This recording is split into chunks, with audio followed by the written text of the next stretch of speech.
Maktoum Prod. N'oubliez pas de vous abonner et activer la cloche de notification.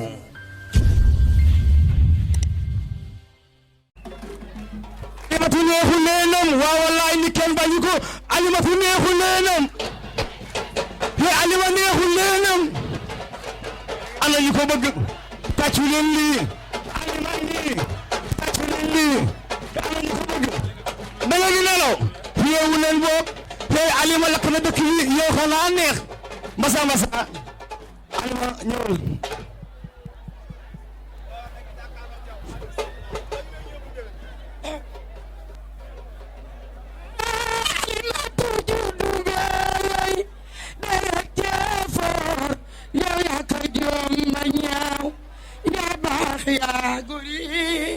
garmi baaye e way sajidu beelay deret jeefoor Alimatu joom ma ñaaw yaa baax yaa gore garmi baaye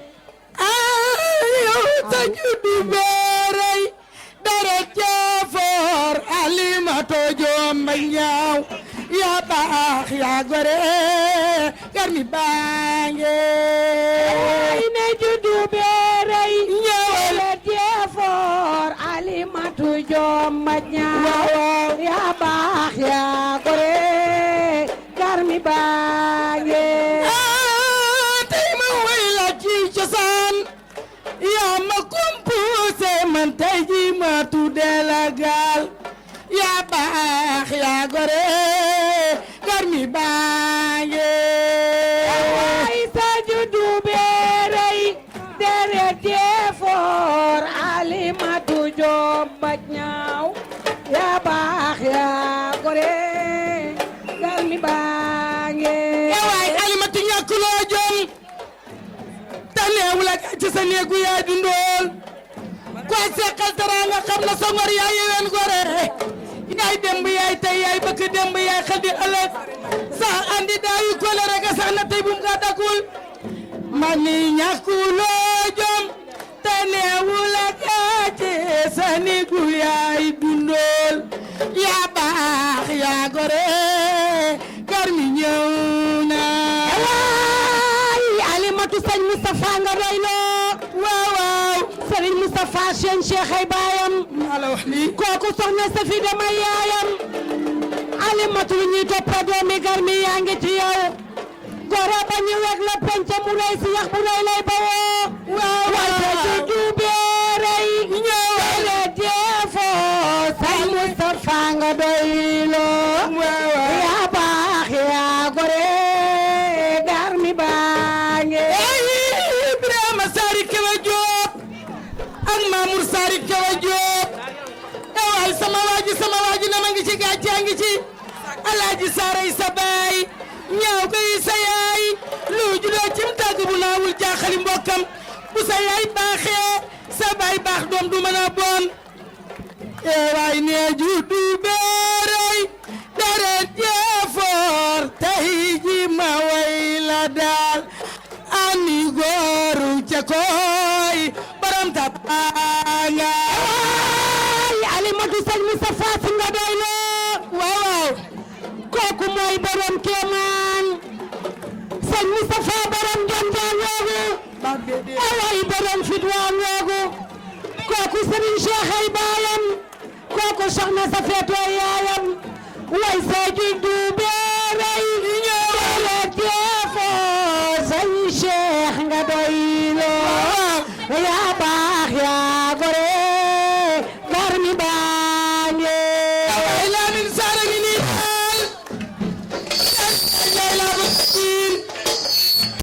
programme yee bari baat bi dee waaye bilaay li ma bëggoon a wax fii manuma kaa wax tey jii Alaaji Saara yi sa baay ñëw nga yi sa yaay lu juddoo ci mu tàgg bu naawul jaaxali mbokkam yaa bëgg sëñ Moustapha Sy waay sama waaji na ma ngi ci gàccaa ngi ci lii nii topp doomi garmi yaa ngi ci yow ne juddu beeray deret jeefoor biram Sari Kewe Joob yaa baax yaa gore garmi baange yaa baax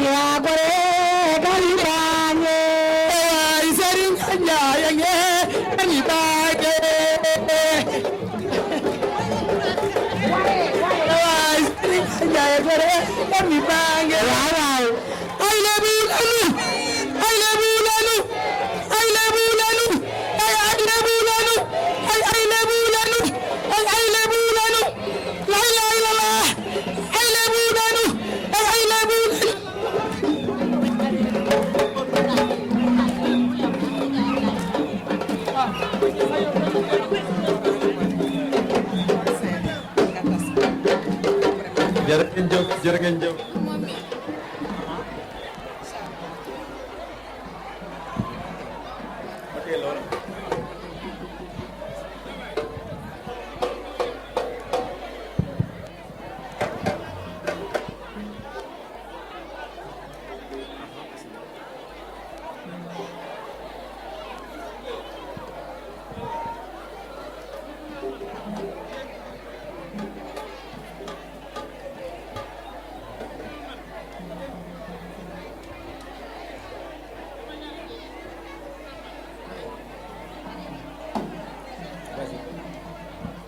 asalaamaaleykum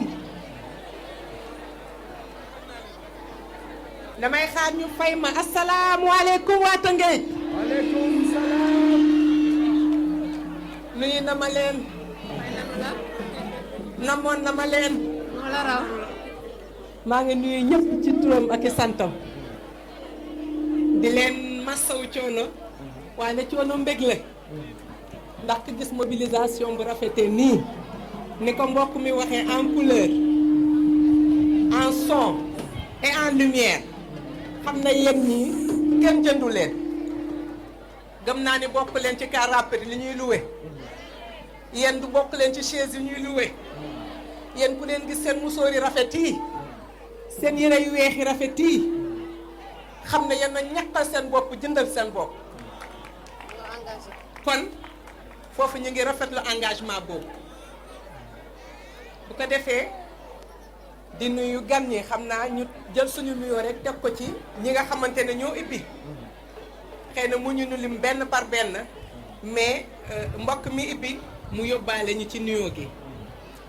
di nuyu suñuy pap suñuy yaay suñuy rak macha allah xëy na tey rek dañuy sant tamit waa Tëngéej ndax bay nunke bu mel ni man ma ñëw taxaw fii tey sama yaay yi yëkkati way gu neex gii moo tax yal na ko waay ñaamoon nga ca Casamance yëpp bu ko defee kontaan nañ si di nuyu samay mbokk yoo xamante ne ñu ngi fi samay soxnaa ngi nii tabarkalla soxna Aminta sama seex soxna Fatou sama responsable ci commission féminine soxna Sophie Cissé sama seex ndax dara du hasard mooy ki ma bokkal tey panel bi muy soxna Maam Mati bu ko defee ñu nuyu ñooñu samay papa ñoom Mbay Gay Jàllo sama yaay Coro ñu yóbbaale ñi ci des ñëpp tey dañu am mbégte di waxtaanee thème bi ngeen xamante ne moom ngeen choisir te mooy quel engagement citoyen pour la femme waane teg si tamit les jeunes ndax dañuy wax ne penc ñaar ñii ñoo ci ëpp taxawaay jigéen ñi ak ndaw ñi te li la koy firndeel ñi def géographie suñu jëlee la pyramide des âges bu ñu xoolee ci suuf on a toujours une base large surtout si suñu dëkk yi kon wane ne ni ndaw yi ñoo ëpp te bu ñu ëppee nag war a nekk espoir u réew beneen bi mooy jigéen ñi ñoom itamit seen nombre waaye seen nombre aussi am na lu muy war a wundu te mooy la sunu président d'honneur di wax nee na nombre ak poids du benn xëy na dinañ gën a ñëw ci biir waxtaan bi kon quel engagement citoyen pour la femme kon dinañu ñëw lan mooy baatu engagement citoyen parce que borom xam-xam bi dafay wax ne kay engagé wu dafay fekk mu xam boppam qui suis-je d'abord su mënul tontu man maay kan kon mënut a xam boppam bay mën a engagé wu ci lenn li beneen bi tamit dafay wax ne nit mënut a toog ci dundam ne man engagé wu ma nee na même le refus de l'engagement c'est un engagement kon ki nga xamante ne dafa nekk ci dëkk bi te li fi nekk di bon jéemul def benn yitte pour xeex ko mu jóge fi kooku engagé wu na parce que li fi nekk moom arrangé na ko kon engagement dafa nekk lu am solo ci nit beneen bi suñu tuddee engagement citoyen mooy dafay am incidence te mooy jeexital ci penc bi nga xamante ne moom la nekk beneen bi mooy suñu ne citoyen mi ngi jóge ci baatu cité que mooy da nga dëkk ci dëkk bi kon ki dëkk ci dëkk bi am na taxawaay gi nga xamante ne moom la war a taxaw ci dëkk bi kon xaaruñu xaaruñu ci moom mu ne yàcc ni yasar non dañuy xaar ci moom une participation kon am na loo xamante ne buñ ko tuddee aussi day wane ni wala dañu war a wan politique yi que ñoom dong moomuñu nit yi waxin la ñiy def la politique politicienne foo gën ne ñoom ñoo am xalaat yu rafet ñoom ñoo am wax yoo xamante ne ñun lu ñu wax rek mooy noonu non je pense que par un engagement citoyen wan nga politique bi ne ko ëppoo ma cër ci biir dëkk bi te dëkk bi nag mi ngi commencé ci fan ci penc bi mais penc bi mi ngi tàmbalee ci fan ci biir kër gi dinañ ci ñëw kon suñu waxee loolu kon engagement bi dafa war a am jeexital ci côté bu nekk ci côté environnement ci côté social lépp cadre de vie yooyu yëpp dafay dugg ci l'engagement mais kon su fekkee ne dañu ne un engagement citoyen kon dafay laaj engagement boobu ñu ànd ko ki nga xamante ne dañu tabax ay jikko moo ñaatle ko parce que citoyenneté dañ koy tabax nit xëyul xëy sotti mais dañ koy tabax te tabax bi aussi dafa am fu muy tàmbalee te mooy ci biir kër ga dinañ ci ñëw moo tax sunu président d'honneur moom il est en avance sur beaucoup de choses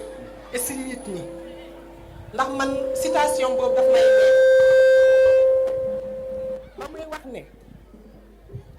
balaa ngay tabax jàkk nee na fexeel ba tabax jikko kiy dem ci jàkk ja ndax sinon boo tabaxul jikko kiy dem ci jàkk ja dana jaawale jàkk ja ak grand place dana jaawale jàkk ja ak marché te bu boobaa fonctionnement bi nga xamante ne moom la jàkk war a jur du ko am kon citoyen boobu nan lañ ko war a tabaxee fan lañ ko war a tabaxee ak kan moo war a gën a contribuer ci tabax citoyen boobu damay wax ne kenn ëpp ci cër jigéen moo tax may wax ne suñuy bâtir une citoyenneté nañ ko tàmbalee ci biir kër ga suñu tabaxee citoyen bi ci biir kër ga ci nan lañ koy tabaxee mooñaanle ko ak éducation bu baax parce que éducation ci biir kër gi mooy génnaat ba ci mbedd bi dinañ ci ñëw ci suñu biir waxtaan parce que bu yar bi ci kër bi jàppee moom lay yóbbu ci école ba yar boobu koy topp ci mbedd ba yar boobu moo koy topp ëllëg ci bërëbu liggéeykaay ba kon suñu ñëwee ci kër gi mooy point bu njëkk ba citoyen engagement familial la war a laaj un engagement familial mooy lan fexe ba yar nit ki d'abord sur le respect de la hiérarchie te mooy wàllu kilifteef xëy na mamati bu ñëwee dina ci gën a xuus mais jigéen moo war a jàngal njabootam le respect de la hiérarchie te mooy mag rakk ormal mag xale ormal mag mag yërëm xale et cetera mag ñi noonu lañ daan defee mais xëy na balaa ñuy ñëw ci biir kër gi sax dañuy xool constat yi li tax ñu war a def un engagement citoyen kenn ku nekk ci ñun war koo def parce que tey bu ñuy xool insalubrité bi mooy dëkk bi salte na dëkk bi tilim na su ma ne géej ndax am ngeen fi géej démb maa ngi jóge Koto Mboore ma gis benn geste bu ñaaw ma ñaawlu ko te mooy sunu géej gi ñu ngi koy yàq te loolu bokk ci engagement citoyen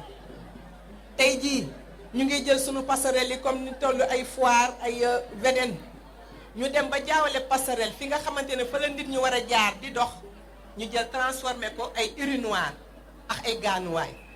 kon mu dellu si waat le président d'honneur waxoon Serigne Moustapha Sy balaa ngay tabax ay infrastructure aussi da ngay fexe ba tabax nit ñi tàggat leen ba nga xamante ne bu infrastructure boobu ñëwee ñu mën koo utiliser à bon escient beneen bi aussi dañuy wax ne ku tudd engagement tudd ñett ku tudd engagement tudd responsabilité ku tudd engagement citoyen tudd implication ku tudd engagement citoyen tudd les générations futures parce que tamit loolu bu deñee rek je pense que ñu ngi sacrifier ñeneen ñoo xamante ne ñu ngi ñëw ëllëg te bu ñu taxawul bu baax dina am lu muy yàq daal kon mu mel ni constat yooyu xëy na day nekkaat jigéen bu nekk mu xoolaat boppam parce que li ñu mën ci engagement ci sunu jamono yi mooy ab politicien jigéen engagement bu ñuy xaar ci moom may rëy musóor ni sama bos bi xëy na sax sama bos bi xaw na suufe mais ñi fi nekk na gëm naa ni bu ñu rëyee musóor yi tamit am na loo xamante ne kenn mënu leen koo def. beneen bi engagement bi xëy na mooy mën a xuloo mën a xaste mën a saaga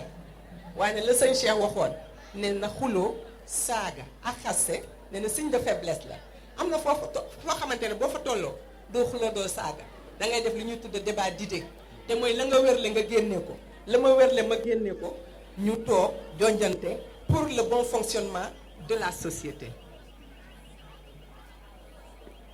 kon bi ci njëkk citoyen boobu ñu wax nee naa ci biir kër gi lañ koy tabaxee ci biir kër gi mooy fexe ba li gën a gaaw mooy la gestion de l'environnement proche mooy dëkkuwaay bi kër gi. kon yow jigéen ci sa biir engagement citoyen war nga fexe ba lépp luy salte nga bannir ko maanaam nga xeex ko ci biir kër gi ba mu set parce que damay wax ne ku dul defar sa kër ba mu set ci jigéen boo waxee danaa génn defar mbedd ma ngaa wax lu la neex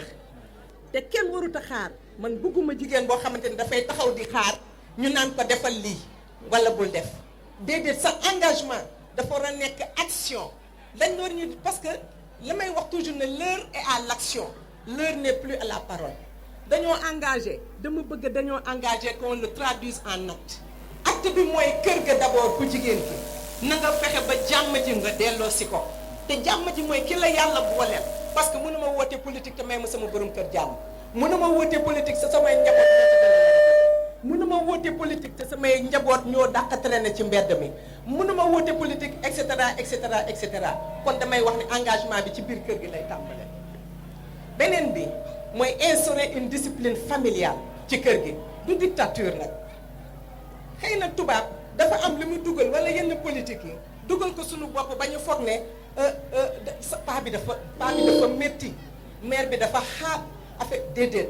discipline la tey ji Japon lan la rawee États-Unis discipline kon ku bëgg a tabax dëkk bëgg a def engagement citoyen il faut mettre l'accent sur la discipline parce que discipline boobu boo ko tàmmee ci biir kër gi moom ngay yóbbu ci biir liggéeykaay bi noonu ngay comporté yow kon ci discipline bi bokk na ci les heures yi nga xamante ne da nga war a jóg man nanguwuma jigéen di naaje kon waxtu bi ngay jóg waxtu bi ngay tëdd lu ne danga ko war a wutal waxtu xëy na tubaab dana la ne kii xale la kii nàngal la mais moom doomam da koy teel a dugal mu jël en charge boppam ba nga xamante ne bu fa papa ak yaayam nekkul l'enfant se prend en charge mais pourquoi ñuy ñëw fii bëgg ñoo gëm noo xale bi noo fii ngeen ko war a jaare te fa ñu bëgg ñu jaaree fa bu ñu sotti bu àggee du ñu nekk ay xale yu sotti ay xale yoo xamante ne yu discipliné lañu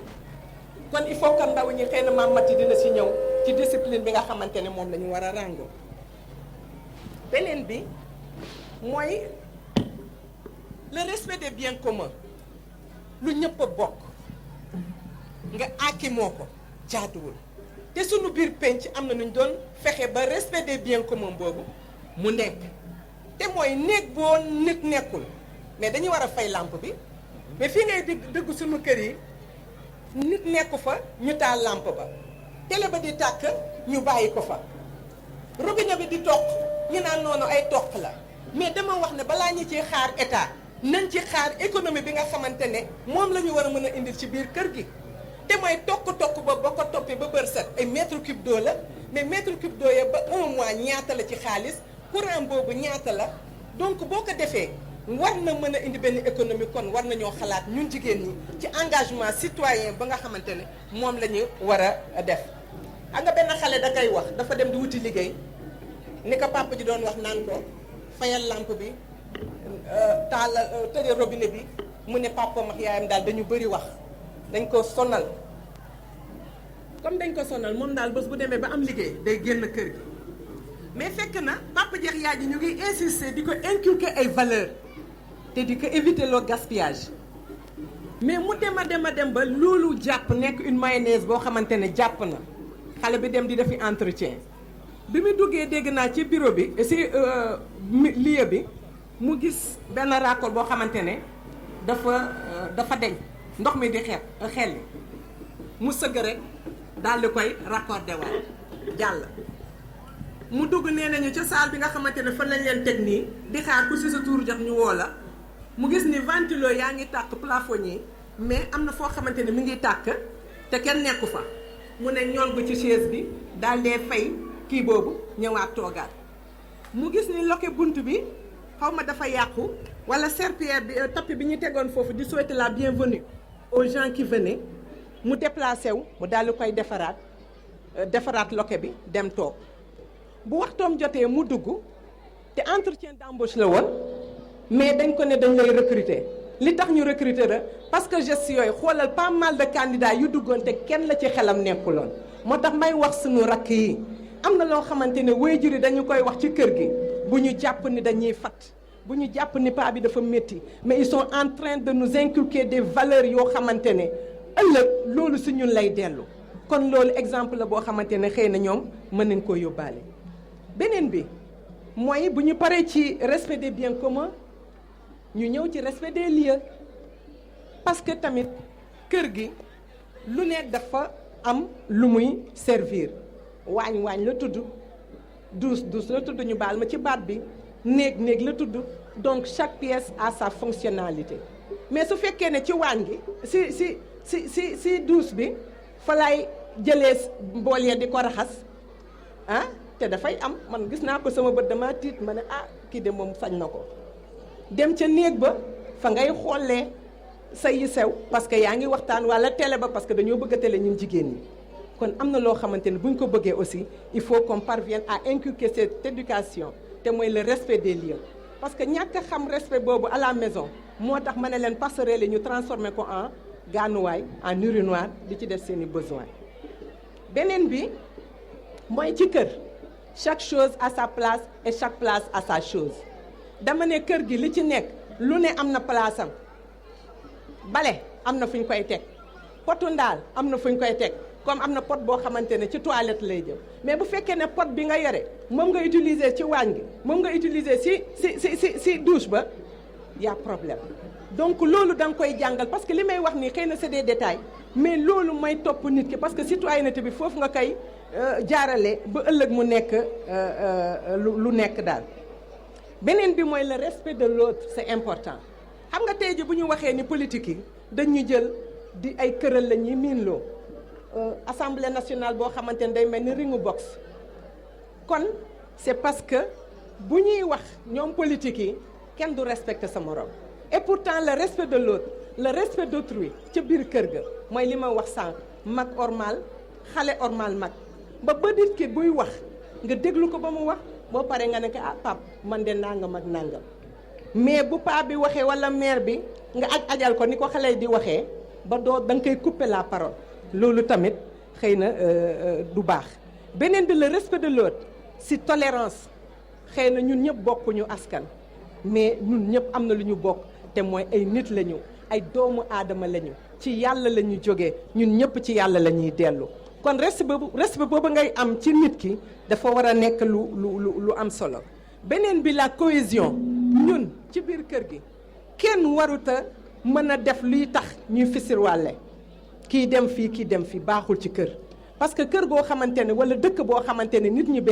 duñu benn mais yàlla du fa wàccee xéwalam yërmande yàlla dina fa xaw a jafe yàlla nañ ci yàlla musal beneen bi mooy l'équité la solidarité ma ciy sant sama mbokk yi nga xamante ne ba mairie jógee di way cette solidarité la ñuy xaar si ñun jigéen ñi tey ji ñu ngi may way ma jël sama saak bi bàyyi ko foofu maa nga naan mairie saak baa nga fee mais tabarkàlla gis ngeen seen jóg ji rafet gi ñëw ku nekk jox ma jox jigéen ñi loolu la ñuy xaar parce que ñun ñëpp benn lañu lu kenn am ñëpp ko bokk kon cette solidarité dañ ko war a saxal ko dëgëral ko ba nga xamante ne ëllëg lu ñu songa daan ko xam nga maa ngi xool feuilleton du may seetaan télé nag mais ñu ngi lancement ñu naan ban combat est-ce que bi ñuy wax ne jigéen ñi góor ñi bu ñuy takk ñi dañoo war a joxe temps yokk dot bi et cetera xam naa yéen a ngi koy seetaan kenn ku góor dafa ne jarul ngeen di sonn ban combat ngeen mës a gis jigéen ñi ànd booloo daan ko gis nga man daf maa metti ba dama naan fu ma taxaw dama naan loolu rek war na motiver jigéen ñi ba wallaahi ku nekk lu mu guuxaloon moromam na ko bàyyi teg mooy ñu àndandoor union fait la force ñu àndandoor lu ñu sumb daan ko loolu tamit lu ñuy war a kii la beneen bi mooy le partage nañuy ànd di nañuy bokk partage.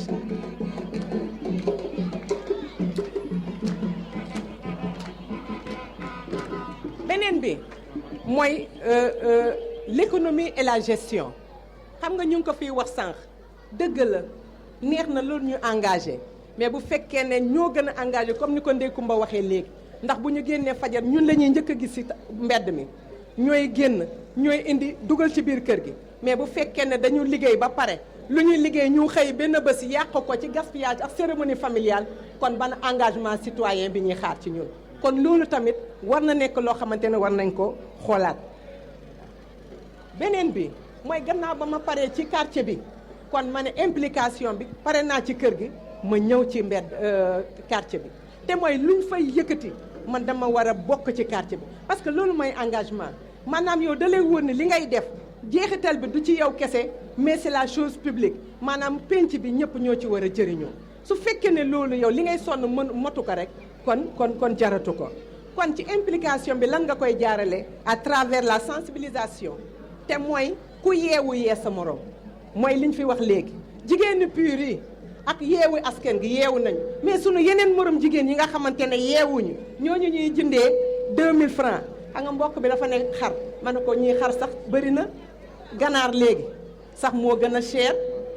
jigéen ñi ñuy jënd parce que ganaar tey bu baax 3500 nga koy amee kilo yàpp 4000 francs kon yow jigéen boo ñàkkee xam sa bopp ba nit ñoo fekk la nga toog mu di la proposer 2000 francs nga war di koy yendul boobu xamoo sa bopp moo tax engagement du dem sans nit ki xamul boppam kon engagement bi ci penc bi la lay dellu sunu cadre de vie fii mooy jokkul kon jokkul bu dee ñun engagement citoyen bi ñuy woote dëgg la si ñun jokkul waratuñu xëy oto mbalit ñëwul ñu fekk mbalit mi ci buntu kër gi ku nekk na jël mbalitam denc ko ci biir kër gi ba oto mbalit bi génn ñu tuuri ko dugalaat suñuy poubelle ci biir kër gi mais oto mbalit ñëwul ñu jël suñuy mbalit sotti ko ci biti dama ne bokk ci engagement citoyen te ñun jigéen ñi ñoo koy def beneen bi mooy quartier bi cadre de vie bi ci ñun lay dellu buñ ko waree rafetal nañ ko rafetal bu dee dañuy saxal garab dañ ko war a saxal est-ce que gis nañu vague de chaleur bi am jamono yi Ndakaaru amatul garab te fii ñu taxaw nii sax garab sori na fi de te mooy ñu ngi dagg garab yi di tabax engagement citoyen bokkul ak dagg garab ba ci sama dëkk bee Casamance coupe bois bi tey ji mu ngi def ay ravage yu bëri te xoolal tubaab bu daggee garab saxal garab te balaa dagg garab sax dana am fu muy jaar mais ñun nag ñoo ñëw fekk benn garab rek yor suñu sémmiñ gor jël si liñ ciy jël duñu sampaat beneen garab bu ko defee yooyu tamit ñu bàyyi ko xel donc yooyu yëpp dafa war a nekk une conscience boo xamante ne xëy na moom la ñu war a àndal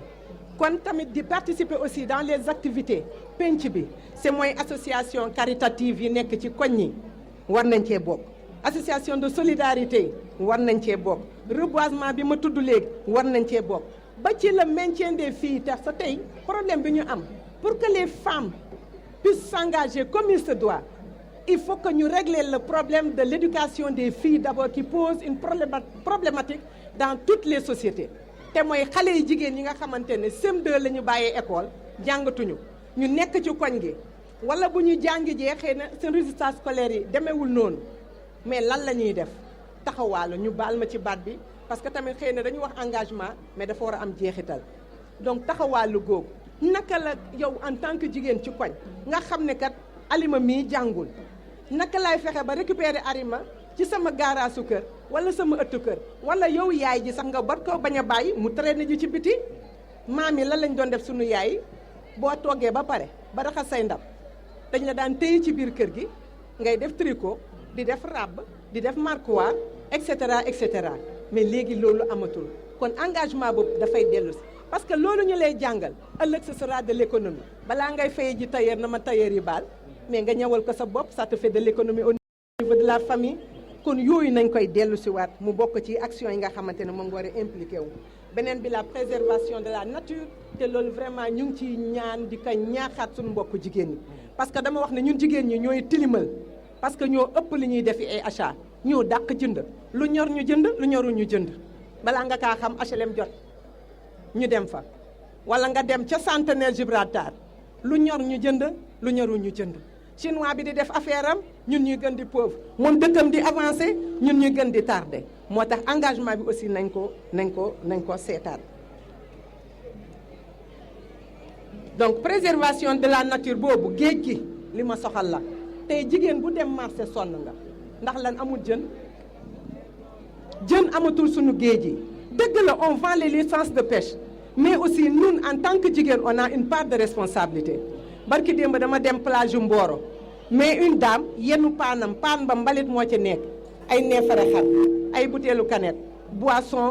bouteille boisson yëpp ci paan bi mu jël dem ba ci tefes bi sotti ko fa te noonu lay amee ci tefes yëpp moo xam Yoff Jàmmalaay ba ma dëkk moo xam Soumbédioune ba yàqu na nu mu daan amee vague amatul parce que géej bi yàqu na te bu géej yàqoo jën ñàkk te ñun dañu toog ci donju xaalis te xamuñu ko ñun Afrique dañu toog ci donju xaalis te xamuñu ko on a nos côtes mais plage yi salte na salte goo xamante ne te ñun jigéen ñi ñoo ko tilimal kon jot na nag jigéen balaa yóbbooti ndox ca tefes ga na ko segg yaa xëy kenn bu mu ne aw ma tame poto tamaate bu jeex boo ko bëttee ak sa rabbu mat na segg nga segg salte yi yóbbu beneen bi ci des nga gérer ordure bi ba lenn li mën na nekk compost mais jël mbalit moomu yóbbu ko mais day tax nenu jën bi du toj kon ñàkkum jën bi ñun jigéen ñi am nañ ci part de responsabilité xëy na bu ñu paree ci engagement boobu aussi les associations de quartier te mooy association sportive et culturelle xëy na du ma xuus kooku domaine Mame Maty la mu ñëw ci beneen bi tamit mooy wàllu daayira yi il faut que ci biir engagement bi gis nañu tamit jigéen ñi am nañ ci taxawaay mais damay wax toujours daayira yi fi nekk yëpp boo xoolee benn soubassement te mooy inculquer des valeurs religieuses aux femmes nañu fexe nag ngalawaay ba valeurs religieuses yooyu mu nekk ay outils yoo xamante ne dinañu permettre ñu gën a dëgëral gën a asseoir suñu engagement bi nga xamante ne moom la ñuy xaar ci ñun. beneen bi xëy na tontini ci quartier yi am na solo dafay bokk ci engagement bi implication bi ci biir penc bi mais wax dëgg yàlla la ma waxoon sànq tontine ba pare teggi ko ne lan laa ciy jënd chambre à coucher laa ciy def sama nijaay laay njoñal ganaar ngoon gu nekk et cetera boobu du engagement nañ ko waxante. xëy na bëri na dañuy rombal rek kon bu ma paree ci quartier bi kon maa ngi ñëw ci politique de la ville sama engagement gannaaw ba ma jógee ci biir kër ga gérer ko ba mu baax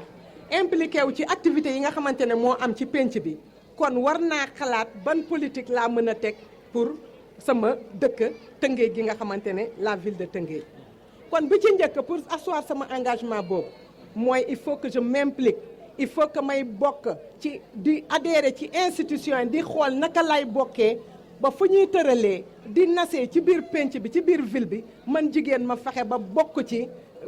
bërëb boobu waaye damay wax ne li Sophie Cissé di wax lekkatu kese lekkat neen lekkatu kese Sophie naxali béy kon suñu bëggee di siéger au niveau de ces institutions il faut que ñu ràngoo dara te mooy duñ fa yóbbu xaste nee naa kuy xaste ku ne rek da ngaa amul bagage culturel mais am na loo xamante ne boo ko defee ci yow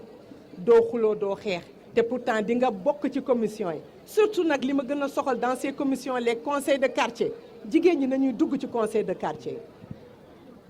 di jël nag commission santé di jël commission sociale wala environnement ak cadre de vie dafa bokk ci lii tax engagement féminin citoyen bi pour la femme mu gën a nekk daal parce que li tax wax naa ni tout ce qui se décide sans toi se fera sans toi li tax ñu war a dugg ci biir institution yooyu li tax ñu war a intégrer les conseils de quartier li tax sax ñu war a bokk ci conseillère municipal yi wala sax di xëccoo mairie yi parce que bu ñu fekkee ne nit a ñuy waxal suñu soxla la olof naan yóbbante noppal na tànk waa ne sedalul xol te gis nañ ni ñu fi toog yëpp wund am na gànnaar gi sëñ Cheikh waxoon waane boppam la fa nekkal te mooy nag jigéen ñi nag jot nañu yeewu parce que kii ñëw di la fekk si temps yi de loo tudd entrepreneuriat féminin jox nañu jigéen ñi financement man damay ragal sax ma ne est-ce que ñi ñu jot a formé du ñu dem ba loolu mu mujjee comme ni école yi formé ba xamuñu fu ñu casé xale yi est-ce que li rythme bi biñ ko jëlee di former jigéen ñi di teg di former di teg ak jeunes yi est-ce que dina am jeexital gi nga xamante ne xalaat nañ ko mais nit ñi war nañu yeewu xam ne dañuy jëm ci local moo tax ñi xoymet nit ay financement kon su ma waxee sànq nit ki dafa war a xam boppam am na koo xamante ne engagement bi ma wax buñ ko tàmbalee ci këram doy lugee xam boppam kenn du ko jënd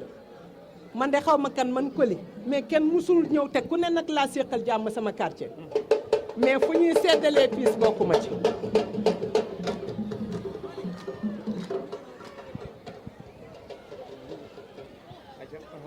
fu ñuy seddalee piis bokkuñu parce que xam nañu du ma jël seen piis te juróom-ñaari xel mayu leen ñu naan madame Diop dañuy dem bërëb bi wala bërëb bee kon am na loo xamante ne li góor ga waxoon rek bukki ku mu dab rek ca doxin bala kon yeewu nañu fexe ba yee sunuy moroom yéegi mooy xamal leen ni ñeenti téeméer yi ba ci ñaari junni yi ñuy joxe dafay jeex bu dee sandwich ba ca duus ba la jëm bu dee yére ba dafay xottiku mais am na loo xamante ne doo gis fu ñu koy jaayee te mooy dignité am na koo xamante ne kenn amul prix kon nit na xam boppam mais nag damay ñëw ci li nga xamante ne mooy contrainte yi tax engagement féminin boobu jigéen ñi mënut a ñëw manque de conviction ñun jigéen ñi dañoo xaw a ñàkk wóolu suñu bopp dañuy bëgg di langaamu ci góor ñi rek ñu bëgg a nekk al toppe dañ ko war a bañ ndax suñu xamee suñu bopp penc jigéen na ci ëpp taxawaay parce que xam nga lan la bu dee ci yar c'est la principale éducatrice c'est la principale éducatrice ndax lan elle est mère elle est épouse et elle est sœur kon ki nga xamante ne moom kott mën na yarandoor ñett kon kooku war na xam boppam ba lu muy def mu di ko bàyyi xel kon nit dafa war a wóolu boppam avoir une confiance en soi wóolu sa bopp xam sa wareef xam sa warugar jël nag sa courage à deux mains ba la nga war a taxawee nga taxawee ko beneen bi mooy information bi gis nga engagement jigéen pour mu mën a nekk dafa war a am ay information yoo xamante ne maanaam dafa war a xam ne engagement bi muy def utilité la njëriñ la ci moom tant que moom amul conviction que utilité la njëriñ la ci moom engagement bi du dem parce que tey su ma nee nañu setal jokkul mais du pour man kese parce que bu jokkul setee waa jokkul yëpp ciy bénéficier wu il y va de l'image de jokkul ñu dëkk jokkul tey su jokkul set salte woon ma bañu su ñu ne jokkul ñu ne quartier gu salte googu te yow boo demoon feneen doo bëgg a wane ni jokkul nga dëkk ndax salte gi ñu koy dàkkantale kon engagement féminin boobu dafay nekk loo xamante ne lu kii la ba tax na xëy na foofu la ñuy daanele en conclusion di wax ne un engagement dootul nekk un engagement de parole ci jigéen ñi mais c'est un engagement de valeur parce que Hampâté Bâ moo doon wax un vieillard qui meurt c'est comme une bibliothèque qui brûle mais Mame Cheikh Capitaine nee na une société une femme sans valeur